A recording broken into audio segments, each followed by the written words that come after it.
Hey guys, Jonathan here, and it is official, this is the iPhone 7.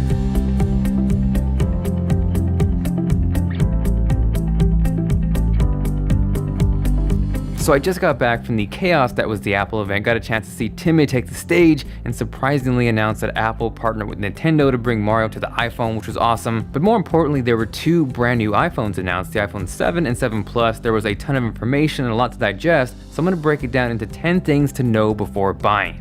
Now for those coming from the nation, welcome to the channel. I've got a chance to read a few of the comments, which have been incredible, so thank you for the love. If you have no idea what's going on, myself and Philip DeFranco, who is one of my favorite YouTubers, have joined forces to give away two brand spanking new iPhone 7s. So for a chance to win one of those iPhone 7s, just make sure you're subscribed here on my channel, maybe drop a like if you're feeling extra awesome. And for a chance at that second iPhone 7, head over to Phil's channel, subscribe if you haven't yet, and check out his video, which I will link down below. We're gonna announce the winners the day the iPhone 7 comes out, so hit that subscribe button and maybe throw notifications so you don't miss out. So jumping in, the first thing that you need to know is that it's official, the headphone jack is dead. Now we had a pretty good idea that this was coming with the leaks and the rumors, but there was still that doubt and that question of would Apple actually remove the headphone jack, and yep, they did. So with that said, the iPhone 7 and 7 Plus will ship bundled with Lightning headphones. There is a Lightning to 1/8 inch adapter that's going to allow you to use standard wired headphones, and shockingly, Apple's including this with the phone and not going to charge you $78 as an accessory. Now this also led to the introduction of Apple's new AirPods, which essentially are wireless earpods. I'm not really quite sold on the looks yet, and beyond that, I can already see people losing these things. On the positive side, the removal of the headphone jack has led to stereo speakers on the iPhone 7 and 7 Plus. There's one at the top and one at the bottom. What's cool though is that it's smart enough to know whether you're holding the phone in landscape or portrait, and what that's going to do is output that stereo sound in the correct orientation. Now the next thing that you need to know is that there are two brand new colors. The first of which is jet black, which looks really nice. It's got this super sleek glossy finish, but spoiler alert, this thing is a fingerprint magnet. The second new color is simply dubbed black, but oh my god, this thing looks incredible. Not gonna lie, getting a chance to see this up close in person, I felt like Jim Carrey. It is a really pretty phone, and probably the one I will be picking up. Unfortunately, what this does mean is the death of space gray, which does make me a little sad inside because it is my current favorite color. Luckily, I think the black iPhone 7 will help me get over that, but total now, there are 5 color options for the iPhone 7 and 7 Plus: jet black, black, silver, gold, and rose gold. So next up, for the third thing that you need to know, I'm gonna hand it off to The Rock.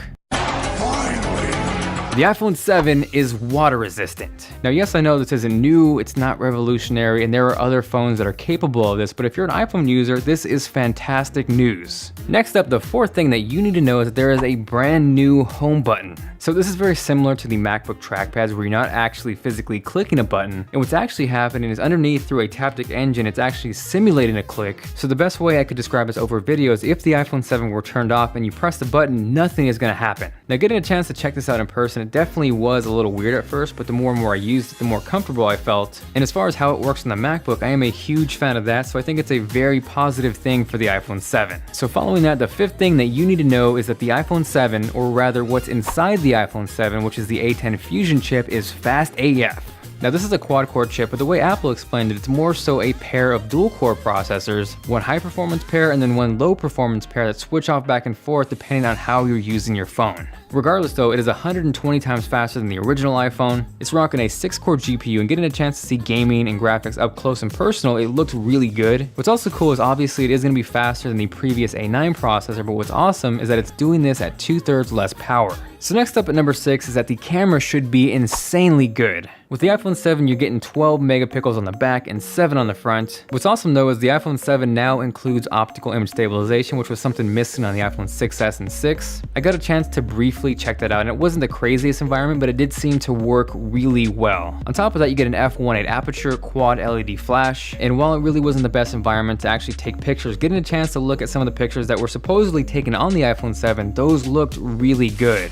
Now with the iPhone 7 Plus, you're getting everything the iPhone 7 has, plus the addition of a second lens. So how it works is there's one wide angle lens and one telephoto lens where you can switch back and forth. On top of that, what this does is gives you instant 2x optical zoom or up to 10x digital zoom. Beyond that, and again, this isn't a new feature and we've seen it on other phones, but a huge thing with the iPhone 7 Plus is the depth of field effect. What this essentially allows you to do is get that really nice blurred out background but still have your subject in focus. And again, much like the iPhone 7, seeing some of these demo pictures on the iPhone 7 in person, those looked really good. Obviously, this is something I will definitely have to test test out further when I get one in myself, but for now it definitely looks promising. Now on top of just stills, I also got a chance to check out some of the new live photos, which looked a ton better. I believe there was some sort of collaboration with Instagram to bring boomerang functionality to the live photos, which makes them flow a ton better. I also got a chance to check out some video that again was supposedly recorded with the iPhone 7, and that looked incredible. So needless to say, I am super stoked for the camera. The next up at number 7 is actually something that Apple did not include, and that is wireless charging.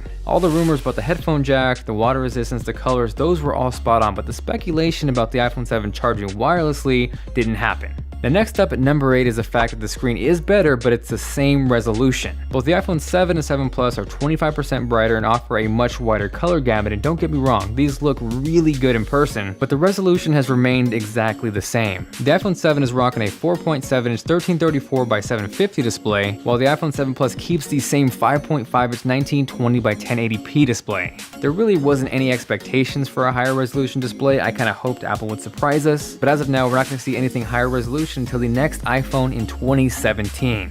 Following at number 9 is the iPhone 7 and 7 Plus will have better battery life. Now this is actually fantastic news because any amount of additional battery is a good thing. The iPhone 7 will supposedly get you 2 hours more than an iPhone 6s, whereas the iPhone 7 will get you 1 hour more than a 6s Plus. In a world where phones are getting thinner and in turn that sacrifices battery life, it is nice to see the iPhone 7 not go backwards. So as far as that goes, that is definitely a win. Now lastly at number 10, and we can all celebrate with this one, is the fact that 16GB iPhones are finally dead. So with the iPhone 7 and 7 Plus, you're looking at 32GB as the base model, and then from there it jumps all the way up to 128 or 256 gigs. Now unfortunately, if you want that jet black glossy fingerprint magnet, you're gonna need to spend more money to get it because it is not available on the 32GB model. Now pre-orders start September 9th at 12:01 a.m. Pacific, so if you're East Coast or somewhere else, you're gonna have to stay up late. And as far as when they hit the stores, that is September 16th, which is right around the corner. Aside from that, thank you guys very much for watching. Subscribe if you haven't yet for a chance to win an iPhone 7. Check out Philly D's video below for a chance at that second iPhone, and I will catch you guys later.